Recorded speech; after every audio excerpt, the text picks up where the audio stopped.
সুপ্রিয় দর্শক, আপনারা দেখছেন এমএসডি ইউটিউব চ্যানেল। চলে আসলাম এইমাত্র পাওয়া আগামীকাল 24 ঘন্টায় খুবই গুরুত্বপূর্ণ ঝড় বৃষ্টি, নিম্নচাপ, মেঘ বৃষ্টি, শিলাবৃষ্টি, কালবৈশাখী ঝড় এবং আবহাওয়ার খবর নিয়ে দর্শক আজকে ভিডিওতে জানিয়ে দেবো বাংলাদেশে আবহাওয়া কেমন থাকার সম্ভাবনা রয়েছে এবং আরও জানিয়ে দেবো পশ্চিমবঙ্গে আবহাওয়া কেমন থাকার সম্ভাবনা রয়েছে।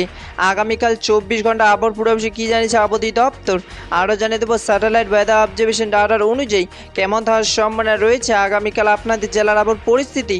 তাই প্রিয় দর্শক, ঝটপটে ভিডিওটিকে লাইক দিয়ে চ্যানেলটিকে সাবস্ক্রাইব করে পাশে থাকা বেল আইকনটি অন করে দিন এবং কমেন্টে জানিয়ে দিন আপনি কোন জেলা থেকে আজকের আমাদের আবহাওয়ার খবরটি দেখছেন এবং এই মুহূর্তে আপনাদের জেলার আবহাওয়ার পরিস্থিতি কেমন।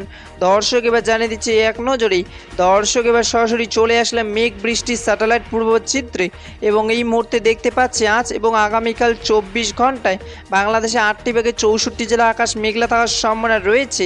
আপাতত 24 ঘন্টা বাংলাদেশের রাজশাহী, চাঁপাইনবাবগঞ্জ, নওগাঁ, নাটোর, পাবনা, সিরাজগঞ্জ, বগুড়া, জয়পুরহাট, রংপুর, গাইবান্ধা, কুড়িগ্রাম, দিনাজপুর, ঠাকুরগাঁও, পঞ্চগড়, নীলফামারী, লালমনিরহাট, যশোর, খুলনা, এদিকে রয়েছে ঝিনাইদহ ও বগুড়ায় বৃষ্টি পড়ার সম্ভাবনা রয়েছে এবং পশ্চিমবঙ্গে কলকাতা, হাওড়া, হুগলি, নদিয়া, পূর্ব মেদিনীপুর, পশ্চিম মেদিনীপুর, পূর্ব বর্ধমান, পশ্চিম বর্ধমান, বাঁকুড়া ও পুরুলিয়া।